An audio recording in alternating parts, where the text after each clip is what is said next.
국방부에 나가 있는 취재기자 연결해서 더 자세한 상황 알아보도록 하겠습니다. 황혜경 기자.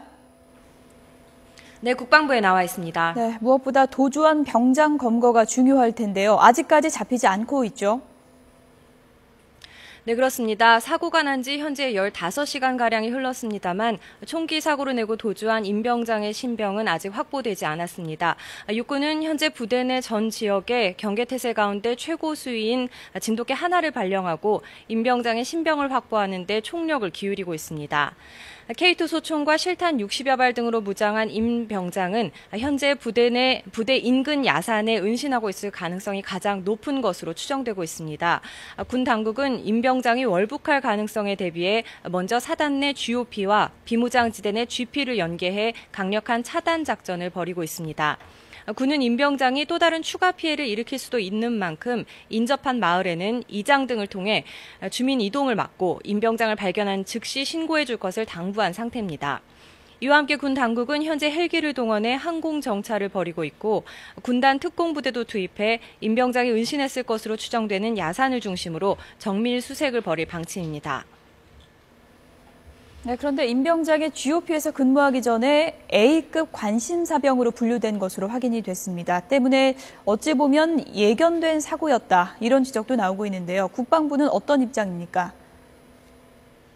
네, 국방부는 임 병장이 지난 2012년 12월에 입대한 이래 3차례에 걸쳐 인성검사를 실시했다고 밝혔습니다. 1차 인성검사는 입대한 이듬해인 2013년 4월에 실시했는데 이때는 특별관리 대상인 A급 관심사병으로 분류가 됐습니다. 하지만 이후 상태가 호전돼 지난해 11월에 실시한 2차 검사에서는 중점관리 대상인 B급 관심사병으로 한 단계 낮춰졌습니다. GOP에는 A급 관심사병은 근무할 수 없지만 B급은 가능하기 때문에 해당 부대가 지난해 12월 GOP에 투입될 때 임 병장도 합류했던 건데요. 임 병장은 올해 3월에 실시한 부대 자체 인성검사에서도 특별한 이상 징후는 없었다고 군 당국은 설명했습니다.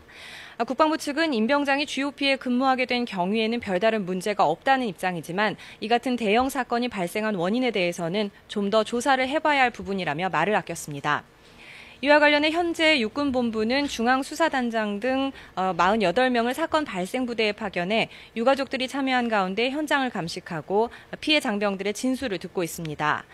사건과 관련해 조사단은 부대 운영에 문제가 있었는지 여부와 함께 임 병장이 전역을 불과 석 달 남긴 상태였다는 점 등으로 미뤄 가정사나 개인 문제가 있었는지 여부도 확인하고 있습니다. 국방부는 전방부대 총기 사건이 발생한 데 대해 국민께 심려를 끼쳐 진심으로 사과드린다면서 사망자와 부상자 가족들에게 필요한 모든 지원과 노력을 다하겠다고 밝혔습니다. 지금까지 국방부에서 YTN 황희경입니다.